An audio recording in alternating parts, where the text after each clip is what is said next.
फरीदाबाद शहरी सीट पर कांग्रेस में बीजेपी के भावी उम्मीदवारों को लेकर लोगों में रोचकता बढ़ती जा रही है। लोगों में यह बेचैनी बनने लगी है कि आखिर इस हाई प्रोफाइल सीट पर बीजेपी और कांग्रेस किन उम्मीदवारों पर दाव खेलेगी। जैसे जैसे विधानसभा चुनावों का टाइम नजदीक आ रहा है, वैसे वैसे इस सीट पर चुनाव लड़ने वाले उम्मीदवारों की गिनती बढ़ती जा रही है। न केवल कांग्रेस बल्कि बीजेपी में भी उम्मीदवारों की संख्या में तेजी से इजाफा देखा जा रहा है। तो चलिए आपको बताते हैं कि ओल्ड फरीदाबाद विधानसभा क्षेत्र में कौन कौन नेता कांग्रेस से टिकट मांग रहे हैं। दोस्तों नमस्कार, मैं हूं संजय कपूर और आप देख रहे हैं सिटी मेल न्यूज। हरियाणा की इस हाई प्रोफाइल सीट पर फिलहाल बीजेपी के नरेंद्र गुप्ता विधायक हैं।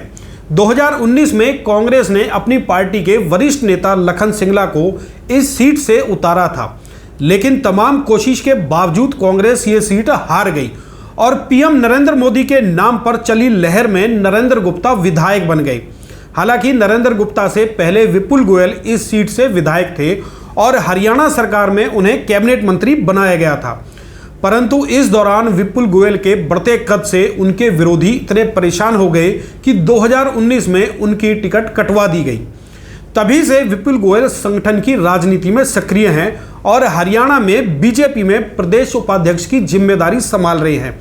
लेकिन अब चर्चा यह है कि 2024 में एक बार फिर से विपुल गोयल की टिकट पर कैंची चल सकती है।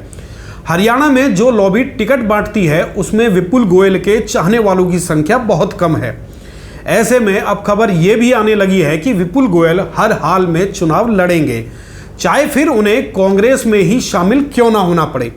आपको बता दें कि विपुल गोयल के संपर्क कांग्रेस के वरिष्ठ नेताओं से भी हैं, लेकिन इसमें भी विपुल गोयल के सामने एक बड़ी अड़चन यह है कि कांग्रेस में पहले से ही उम्मीदवारों का तांता लगा हुआ है। इनमें वरिष्ठ कांग्रेस नेता और 2 बार विधानसभा चुनाव लड़ चुके लखन सिंगला को सीधे तौर पर पूर्व सीएम भूपेंद्र सिंह हुड्डा और उनके सांसद पुत्र दीपेंद्र हुड्डा का खास माना जाता है।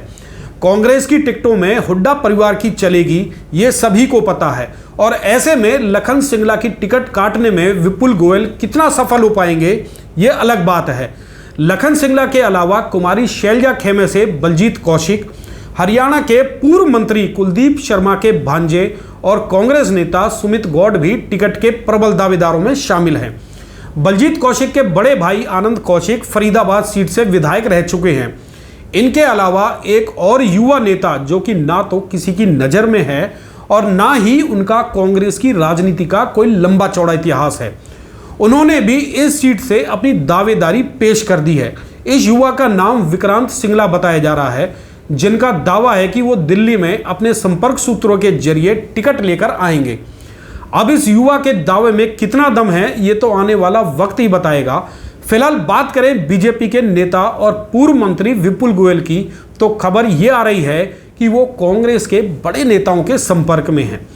यदि बीजेपी ने उनकी टिकट काटी तो वो सीधे तौर पर कांग्रेस में जा सकते हैं। विपुल गोयल समर्थकों का कहना है कि यदि इस बार उन्होंने चुनाव नहीं लड़ा तो फिर राजनीति में उनका नाम गायब हो जाएगा। इसलिए गोयल समर्थकों का कहना है कि चाहे उन्हें बीजेपी और कांग्रेस टिकट दे या ना दे, वो हर हाल में चुनाव लड़ेंगे। हो सकता है कि विपुल गोयल को अपनी राजनीति बचाने की खातिर निर्दलीय भी चुनाव मैदान में उतरना पड़े। अब देखने वाली बात यह होगी कि यदि विपुल गोयल को बीजेपी से टिकट नहीं मिली, फिर कांग्रेस का क्या रुख रहता है, और यदि वो कांग्रेस से भी टिकट नहीं ला पाए तो फिर उनकी राजनीति किस दिशा में जाएगी। इस पर न केवल उनके समर्थक बल्कि फरीदाबाद विधानसभा क्षेत्र के मतदाताओं की भी नजर लगी हुई है।